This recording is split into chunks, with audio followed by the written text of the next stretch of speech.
Madame la ministre de la censure, de la culture, pardon, de la culture.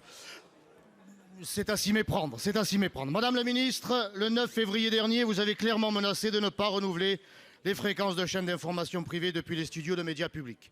Ces propos choquants représentent une atteinte à l'indépendance de l'Arcom, chargée de réguler la communication audiovisuelle, une atteinte au pluralisme porté notamment par le travail des équipes de C8 et CNews, suivi par plus de 11 millions de téléspectateurs quotidiennement, une menace faite à la liberté d'expression, au débat démocratique. Madame le ministre, si vos propos portent les valeurs de la République, ce sont celles d'une République soviétique ou d'une République bananière.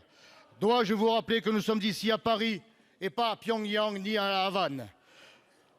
Votre atteinte à la liberté d'expression et au débat démocratique est aggravée par un deux poids, deux mesures, car samedi encore, la chaîne publique France 2, incapable d'égard pour les élus d'opposition, accueillit en vedette un tueur en série sans réaction de l'Arcom ni de votre part.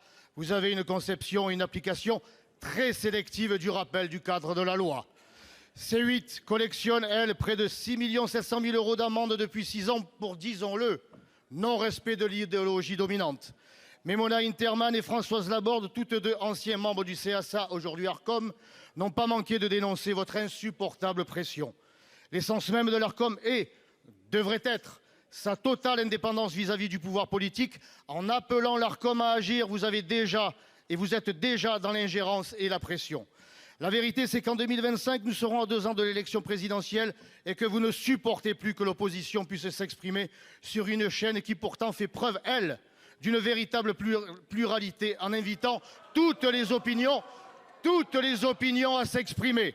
Alors, Madame le ministre, alors que le renouvellement des fréquences de la TNT a lieu en 2025, plutôt que de bravade ou de fanfaronnade, quelle garantie pouvez-vous nous apporter pour assurer le pluralisme, la liberté de l'information et du débat dans l'audiovisuel français?